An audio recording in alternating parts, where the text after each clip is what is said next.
everybody, my name's Callum and I'm one of the Dia experts from Bluehub, and today we're going to be taking a little look on how you can automatically back up your data in Dia, all at the click of a button using the automation module.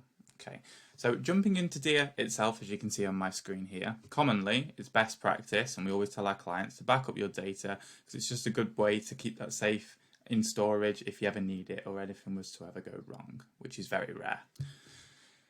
The way that people normally do this is they would go to the particular page of the data of which they wanted to back up, and they would use the really useful export function within Dia. For example, on the products page, we go ahead and click export, and then we click the data we want. And we do that every so often just to make sure we've got a clear backup in case anything were to happen.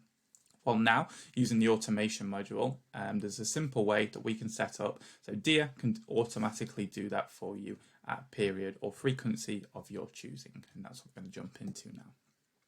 So first of all, you will need the automation module added to your Dia account. If you don't have that, you can easily add it by clicking on the smiley face in the top right hand corner and going over to My Subscription and adding that to your package. If you're also not sure on how to use the automation module, please refer to some of our other videos that we have on the channel around how to set that up and some of the inner workings of how to get going.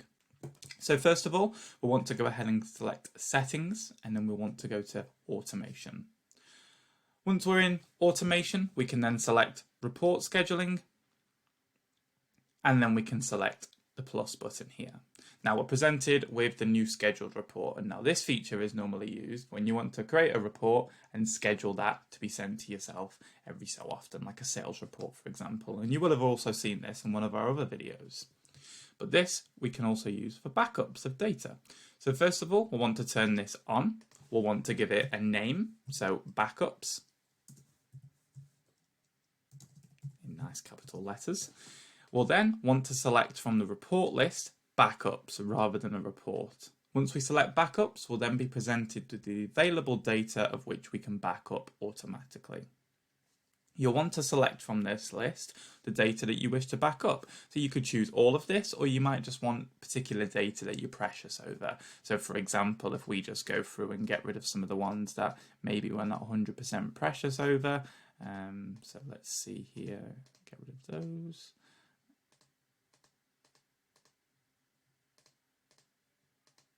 Okay.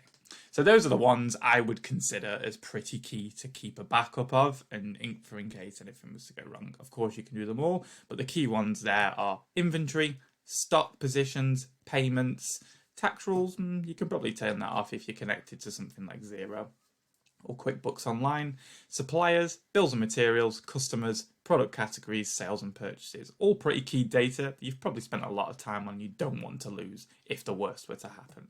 Maybe smart reordering configuration as well, because minimum stock levels can always be a tough one to get a hold of.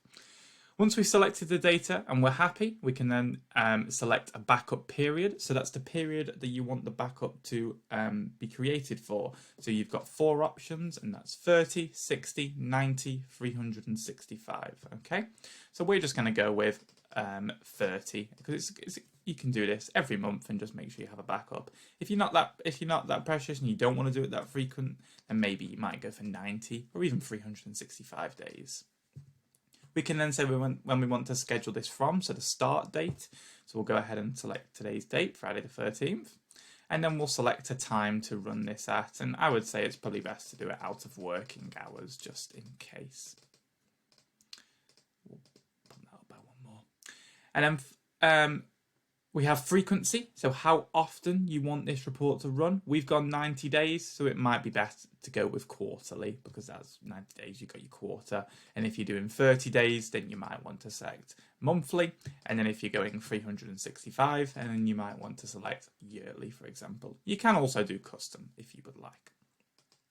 Finally, you'll want to select your mailing list, and that's who this backup will be sent to. Okay, again, if you're not familiar with mailing lists, we do have a video on how to get that set up, so please refer to that if you're not sure on what those are. Once you've configured all those settings, just go ahead and select save from that list. I've already got a name with that report. I'm going to take caps lock off.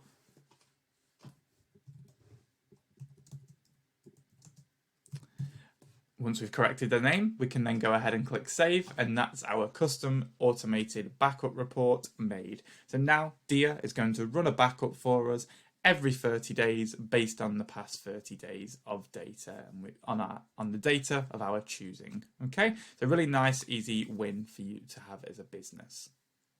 If you have any questions at all, please feel free to leave them in the comments box down below. If you're still not sure on this feature, or if you have any questions on anything as a whole, please refer to the Dia Experts page where you'll see us, and you can go ahead and click the contact button and get in touch. Okay. Finally, don't forget to subscribe, and look forward to speaking to you guys in the next video. Thank you.